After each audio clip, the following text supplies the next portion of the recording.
Hi, my dear children. Today, let us start a new lesson in your geographic part, Indian water resources. So, in this lesson, we are going to study about what are the water resources that are available in India.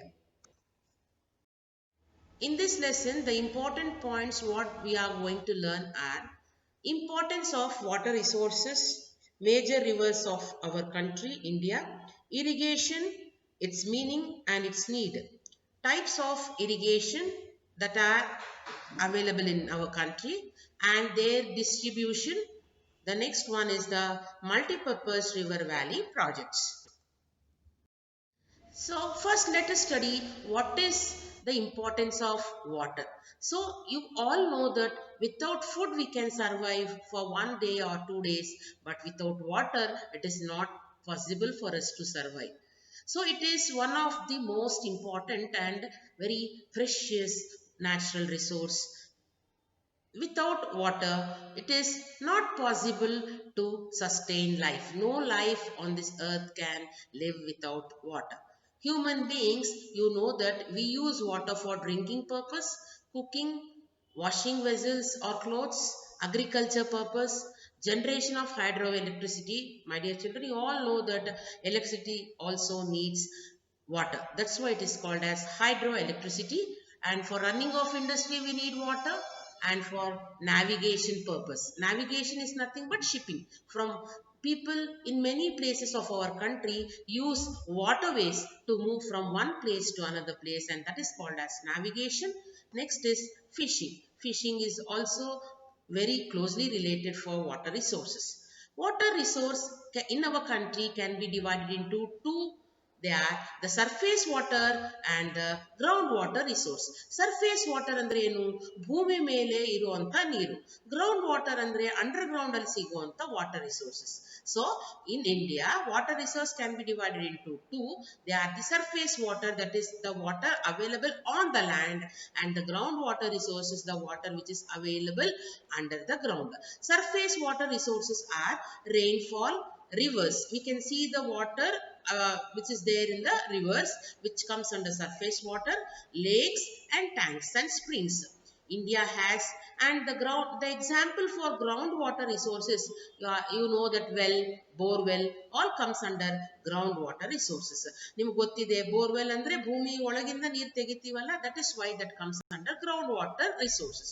India has extensive surface water resources. We have rivers, we have lakes, we have tanks and also springs. So from that we are using water. So important rivers of India. Next topic is which are the major rivers. Major means important rivers. India has many rivers. They are the natural sources of water in our country. The rivers are very useful for irrigation. Irrigation means artificial supply of water is called as irrigation. Means we are storing the water when we are getting the rainfall and using it whenever there is no rainfall, and that process is called as irrigation. And generation of hydel power. Hydel power means to generate the electricity in our country we use water, and that is called as generation of hydel power. Then inland waterways. Inland waterways means there are many rivers that flow inside our country. Inland means inside our country. We use that water to move from one place to another place. In many places, people move from one village to another village by using the river water source, and that is called as inland waterways. And for fishing. Fishing is the occupation of the people who are living in the riverside or in the coastal plains. The river system of India can be divided into two groups. So you know that in India we have North India and South India. The rivers that flow in North India are called as North Indian rivers. The rivers that flow in South India are called as the rivers of Peninsular India. The rivers of North India. So you all know that I have explained you in the climate and the physical features of India in that lesson. Many rivers take birth in Himalayas, and that rivers flows in the North Indian plains. The rivers are called as the rivers which take birth in Himalayas and flow in the North Indian plains. Those rivers are called as northern rivers. They are also known as the Himalayan rivers. These northern rivers are also called as Himalayan rivers because they take birth from Himalayas. The important rivers of North India are the Indus, the Ganges and the Brahmaputra. These are the three important rivers. Indus, the Ganges. Ganges andre we call it as Ganga. The river Ganga is also called as river Ganges and Brahmaputra. The rivers of North India, here they are flowing. See, I am showing you the important rivers are Indus, the Ganges and the Brahmaputra. In the map you can see the Indus which flows in Pakistan and the Ganges which flows in India and Brahmaputra which takes birth in Manas Sarovar. You can see the map I have shown. The river Indus or Sindhu. Indus, the other name of river Indus is also called as Sindhu. You can see the map marking in your map given towards your left side. It rises near Mount Kailash in Tibet. The starting point of river Sindhu or Indus is in Tibet. And from there it flows towards the north. Indus or Sindhu rises near Mount Kailash. So I have shown you the Mount Kailash here which is there in Tibet, and it starts, the starting point of river Indus is Mount Kailash. Mount Kailash means the name of the mountain called as Kailash. Initially, it flows towards the northwest. It takes birth in Mount Kailash and goes towards the northwards. Then it flows towards the southwest and enters Pakistan. It is entering Pakistan. Finally, it joins the Arabian Sea near Karachi. So you can see the river which takes birth in Mount Kailash and which is flowing towards the northwestwards and finally reaching the Arabian Sea. Then you can see the river Indus. This is the river Indus. The total length of the river Indus is 2,897 kilometers, of which 709 kilometers lies in India, but the major part of its course is in Pakistan. It receives many tributaries. Tributaries means small rivers are called as tributaries. The main river is Sindhu or Indus. The other small rivers of this river Sindhu or Indus are called as tributaries. Tributaries ಅಂದ್ರೆ ಉಪನದಿಗಳು ಅಂತ ಹೇಳ್ತೀವಿ. ಅಂದ್ರೆ ಮುಖ್ಯವಾಗಿರೋ ನದಿ ಬಂದು Indus. ಅದಕ್ಕೆ ಒಂದೊಂದು ಹೆಸರಿದೆ, ಒಂದೊಂದು ಕಡೆ ಹೋಗ್ತಾ ಸಣ್ಣ ಸಣ್ಣದಾಗಿ. You can see it is flowing like branches such as Jhelum. In some place that river Sindhu is called as Jhelum. In some place it is called as Chenab. In some place in India it is called as Beas and Ravi, Sutlej. So these are the different names given to river Indus. These are the tributaries of river Indus or Sindhu. Ganga river is the largest river which flows in our country. Its total length is 2,525 kilometers.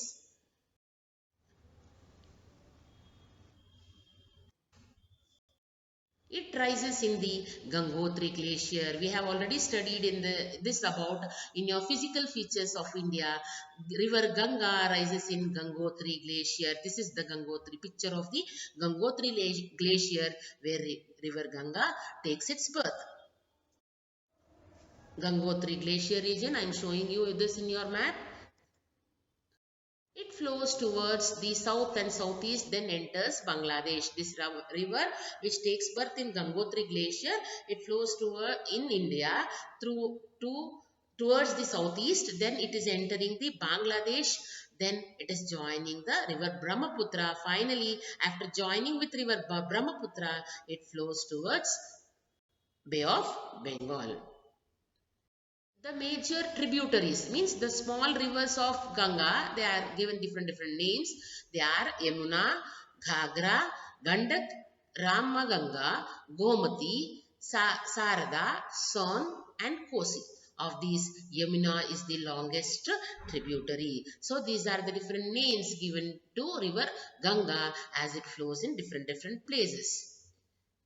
Brahmaputra rises near Manasa Sarovar. So we have studied about river Indus, which is the major river of India. We have studied about Ganga, which is also a longest river in India. And we are now the next major river of India is Brahmaputra, which takes birth in Manas Sarovar, which is also in Tibet. The Brahmaputra river rises near Manas Sarovar, which is in Tibet. Then there the people call this river as Chamayindang. So you can see Brahmaputra in the map there and how it is flowing. I have marked it with the blue sketch. You can see the map given in this picture. So this is what about the river Brahmaputra. Flows towards the east, it enters India through a narrow gorge in Arunachal Pradesh. So you all know that river Brahmaputra takes birth in Manasarovar, which is in Tibet. Then it is entering India through a narrow place. Narrow place, I am showing that in this picture. Narrow place, narrow gorge, which is in Arunachal Pradesh. Then it flows towards the west and turns to south in Bangladesh, where it joins river Ganga. Its length is about 2580 kilometers. River of South India now. So we have completed the major rivers of North India such as river Indus, river Ganga, where it flows, how it flows, what are the tributaries, and also we have completed about the river Brahmaputra. These are the three major, river Indus, river Ganga, river Brahmaputra are the major rivers of North India. Now we are going to study about the major rivers of South India. Many rivers flow across South India also. They are also known as peninsular rivers. Most of them rises in Western Ghats. So many rivers of South India takes birth in Western Ghats. You can see towards the west is the Western Ghats. The important rivers I have shown in the map: Narmada, Tapati, Godavari, Mahanadi, Krishna, Kaveri. These are the important rivers of South India. You can see Mahanadi, Godavari, Krishna, Kaveri, Narmada, Tapi or Tapati are the tributaries. These can be grouped into east flowing rivers and west flowing rivers. My dear children, you can see some rivers which take birth in Western Ghats flows towards east. Why it flows towards east? Because the landform is like that. It is sloped towards east. East flowing rivers are Mahanadi. You can see I have marked in the blue sketch that rivers which is taking place there. It is flowing towards Bay of Bengal. Towards Bay of Bengal is the east. Towards Arabian Sea is the west direction, my dear children. Godavari is also flowing towards east. River Krishna is also flowing towards east. I have shown the arrow mark also. River Kaveri is also flowing towards east. That is why the east flowing rivers are Mahanadi, Godavari, Krishna, Kaveri. Mahanadi rises in Shihwa range, flows towards the east of 851 kilometers and joins the Bay of Bengal. So Mahanadi takes birth. Mahanadi is a river which takes birth in Shihwa range. The Shihwa range means mountain. It takes place in the Shihwa mountains and it flows towards the east. It flows nearly of 851 kilometers and finally joins the Bay of Bengal. You can see this is what Mahanadi, how it flows. It takes birth in Chihwa range. It flows towards Raipur, Sambalpur, Cuttack, Paradeep in Orissa and finally it is reaching the Bay of Bengal. This is what the Sihwa range. Sihwa range means it is the name of a mountain. Sihwa is the name of the mountain. So it takes birth in the mountain named as Sihwa.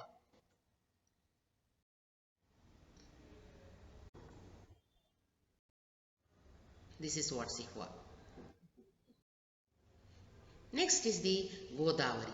Godavari is the largest river of South India. We say that Ganga is the largest river of entire India, but the largest river of South India is Godavari.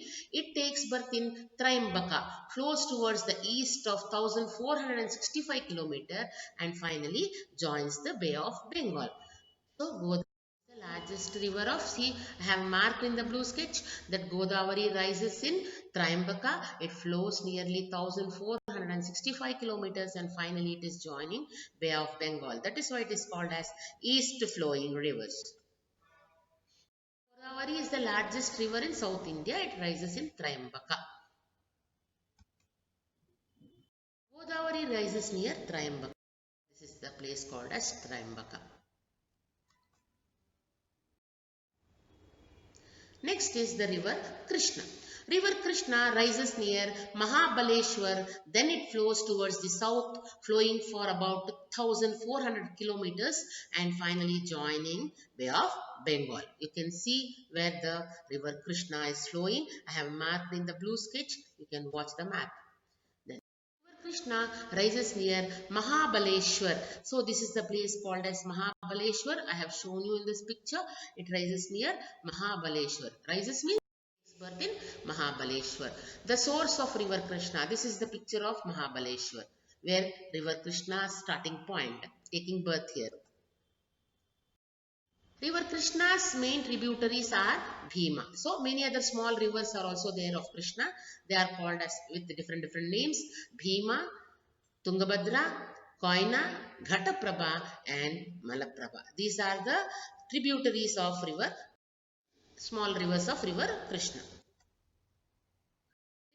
Next is river Kaveri. River Kaveri is familiar to everyone because you know that this river Kaveri takes birth in Karnataka where we call as Talakaveri, which is in Kodagu district.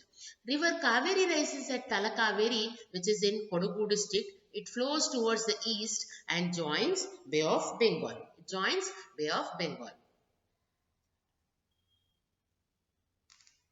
You can see I have marked here in the map, my dear children. This is the place which is called as Talakaveri, which is in Kodagu district. I think many of you have visited this place. You have seen this place because it is in Karnataka. This is the place where river Kaveri is taking birth. So the tributaries of river Kaveri are the Hemavati, Shimsha. These are called with different names.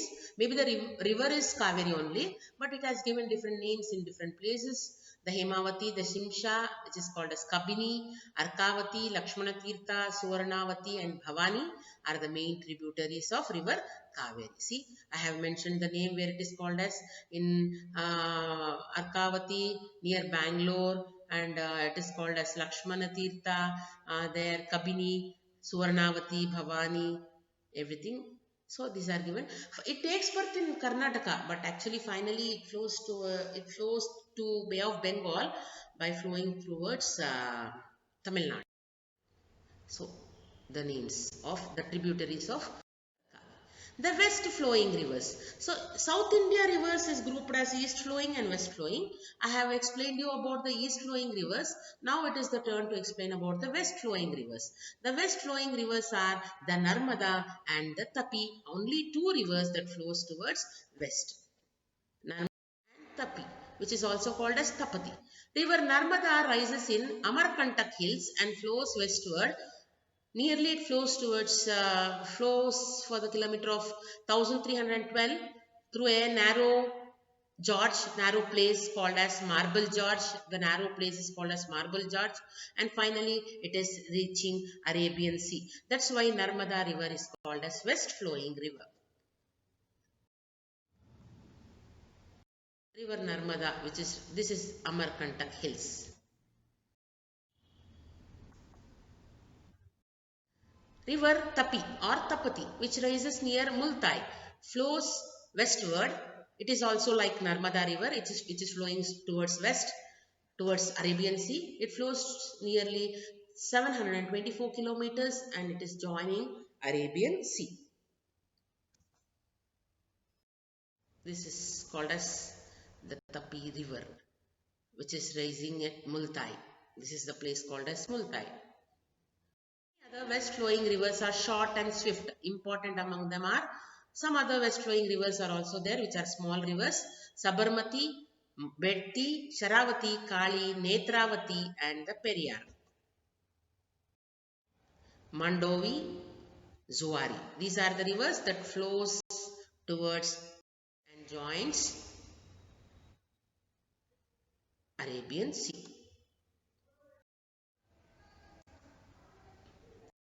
Next topic is irrigation. Irrigation is nothing but artificial supply of water for the purpose of agriculture. This is called as irrigation. Irrigation ಅಂದ್ರೆ ಏನು? ನಾವು ಮಳೆ ಬಂದಾಗ ನೀರನ್ನ store ಮಾಡಿಟ್ಕೊಂಡು ಮಳೆ ಇಲ್ಲದೆ ಇದ್ದಾಗ ಆ ಸ್ಟೋರ್ ಮಾಡಿರುವಂತ ವಾಟರ್ನ ಅಗ್ರಿಕಲ್ಚರ್ ವ್ಯವಸಾಯಕ್ಕೆ ಉಪಯೋಗಿಸ್ಕೊಂತೀವಲ್ಲ ಅದನ್ನ ನಾವೇನಂತೀವಿ ಇರಿಗೇಷನ್ ಅಂತ ಹೇಳ್ತೀವಿ. So it refers to the supply of water to agricultural lands. ನಾವು ಇವಾಗ ವೆಲ್ ಅಲ್ಲಿ ಸ್ಟೋರ್ ಮಾಡಿಟ್ಕೊಂತೀವಿ. ರಿವರ್ಸ್ ಇವಾಗ ತುಂಬಾ ಮಳೆ ಬಂದಿರೋದ್ರಿಂದ ಎಲ್ಲ ಕಡೆ ಕೆರೆಗಳಲ್ಲಿ ಕುಂಟೆಗಳಲ್ಲಿ ನೀರಿದೆ. ಆ ನೀರ್ನ ನಾವೇನ್ ಮಾಡ್ಕೊಂತೀವಿ ಹಾಗೆ ಇಟ್ಕೊಂಡು ನಮ್ಗೆ ಮಳೆ ಇಲ್ಲದೆ ಇದ್ದಾಗ ಆ ನೀರ್ನ ಬಳಸ್ಕೊಂತೀವಲ್ಲ, that is called as irrigation. So we can use this water which is saved at the time of which is stored at the time of rainfall in rivers, reservoirs, tanks and from underground sources also. ಮಳೆ ಬಂದಾಗ ಬಾವಿನಲ್ಲೂ ನೀರು ಜಾಸ್ತಿ ಆಗುತ್ತೆ, borewells ಅಲ್ಲಿ ಜಾಸ್ತಿ ಆಗುತ್ತೆ, reverse ಅಲ್ಲೂ ನೀರು ತುಂಬಾ ಇರುತ್ತೆ, ಟ್ಯಾಂಕ್ಸ್ ಅಲ್ಲಿ, ಟ್ಯಾಂಕ್ಸ್ ಅಂದ್ರೆ ಕೆರೆಗಳು, ರಿಸರ್ವಾಯರ್ ಅಂದ್ರೆ ಡ್ಯಾಮ್ ಇರುತ್ತಲ್ಲ ಆ ಕಡೆನೂ ಜಾಸ್ತಿ ಇರುತ್ತೆ. So we can store water and we can use it whenever there is no rainfall, and that is called as irrigation. Need of irrigation. You know that India is a country where it depends on you know that many people main occupation of Indians is agriculture. Agriculture needs sufficient water, but at the time of rainy season we get water, but if there is no rainfall we may not, the water may not be available. So at that time we have to store water whenever we get rainfall. So we are storing it. And you also know that in India monsoon rainfall, it is seasonal. You know, only rainy season is for 4 months, from the month of June till November, October, November. That's all. It is seasonal. At that time we have to store water. India is an agricultural country, therefore it needs a regular and sufficient supply of water. Agriculture mainly depends on water and rainfall. But in India, the rainfall is seasonal. Seasonal means it comes only in the season. Uncertain. Sometimes it may heavily rain or sometimes it may not rain also. And unevenly distributed. Rainfall ಅನ್ನೋದು ನಮ್ಮ ಕಂಟ್ರಿನಲ್ಲಿ ಎಲ್ಲ ಕಡೆ equal ಆಗಿಲ್ಲ. I have explained you in the climate of India lesson. There are certain crops which require larger and regular water supply, such as rice, sugarcane, it needs standing water. Besides, to increase the yield and production of crops required regular supply of water. This can be provided only by irrigation, which is very, very, very important in the country. Like the types of irrigation are, the important types of irrigation in India are well also we can store water and we can use it, canals and tanks. Recently, other types of irrigation are also used in India, such as sprinkler. Sprinkler ಅಂದ್ರೆ ನೀವು ನೋಡಿರ್ತೀರಾ, park ಅಲ್ಲಿ ಎಲ್ಲ ಒಂದು pipe ತರ ಇರುತ್ತೆ, ಅದು rotate ಆಗ್ತಾ ಇರುತ್ತೆ ಸ್ಪೀಡ್ ಆಗಿ, ವಾಟರ್ ಬಂದು ಸ್ಪ್ರಿಂಕಲ್ ಆಗ್ತಾ ಇರುತ್ತೆ. That is called sprinkler irrigation. Drip irrigation. Drip irrigation is nothing but it is an irrigation where nowadays this drip irrigation is widely used in India. ತುಂಬಾ ಕಡೆ ಯೂಸ್ ಮಾಡ್ತಾ ಇದ್ದಾರೆ. ಡ್ರಿಪ್ ಅಂದ್ರೆ ಒಂದೊಂದು ಡ್ರಾಪೇ ವಾಟರ್ ಬೀಳ್ತಾ ಇರುತ್ತೆ, ಅದನ್ನ that is called us drip irrigation. ಅದನ್ನ ನಮ್ಮ ಇಂಡಿಯಾನಲ್ಲೂ ಇವಾಗ ಇಂಟ್ರೊಡ್ಯೂಸ್ ಮಾಡಿದ್ದಾರೆ. Well irrigation is the most important type. ಯಾಕಂದ್ರೆ ವೆಲ್ ಇರಿಗೇಷನ್ ಅನ್ನೋದು ಇವಾಗೇನು ಹೊಸದಲ್ಲ ಇಂಡಿಯಾಗೆ, ತುಂಬಾ ಹಳೆಯ ಕಾಲದಿಂದನೂ ಎಲ್ಲರ ಮನೆಯಲ್ಲೂ ಬಾವಿಗಳಿರೋದು, ವೆಲ್ ಇರಿಗೇಷನ್ ಇತ್ತು ಅವಾಗಿಂದನು. So it is the oldest type of irrigation and which is widely used. ಈಗಲೂ ಎಲ್ಲಾ ಕಡೆನೂ ತುಂಬಾ ಕಡೆ ವೆಲ್ಸ್ ಇದೆ. Nearly 60.7% of the area, irrigated area is from well irrigation only. So ನಾವು ಅಗ್ರಿಕಲ್ಚರಲ್ ಲ್ಯಾಂಡ್ಸ್ ಅಲ್ಲಿ ನೋಡ್ಬೋದು, ಮನೆಗಳಲ್ಲಿ ನೋಡ್ಬೋದು, ವೆಲ್ ಅನ್ನೋದು ಇದ್ದೇ ಇರುತ್ತೆ. Well irrigation is very cheap also, because ಅದಕ್ಕೆ ಜಾಸ್ತಿ ಟೆಕ್ನಾಲಜಿ ಬೇಡ, ಸುಮ್ಮನೆ ಡಿಗ್ ಮಾಡಿದ್ರೆ ಸಾಕು, ಟೆಕ್ನಾಲಜಿ ಬೇಡ. ಈ ಬೋರ್ವೆಲ್ಸ್ಗೆಲ್ಲ ಟೆಕ್ನಾಲಜಿ ಬೇಕು, but here for digging the well there is no need to require superior technology. It is very easy and it is also cheap. Cheap ಅಂದ್ರೆ ಅದಕ್ಕೆ ಜಾಸ್ತಿ ಮನಿ ಇನ್ವೆಸ್ಟ್ ಮಾಡೋಷ್ಟಿಲ್ಲ. Well irrigation is largely practised in Ganga plains, Punjab, Haryana ಇಲ್ಲೆಲ್ಲ ಜಾಸ್ತಿ use ಮಾಡ್ತಾರೆ, Uttar Pradesh, Bihar and West Bengal. In South India this well irrigation is used in Tamil Nadu, Andhra Pradesh, Karnataka and Orissa people. Wells are of two types. You know that there are two types of well. One is the open well, which is used from olden days, and another one is the tube well. Tube well is nothing but bore well. So this is actually safer form of well. This open well, it is very big one, occupying a big space and all. But nowadays many people they go for tube wells, which is also called as bore. Next is the canal irrigation.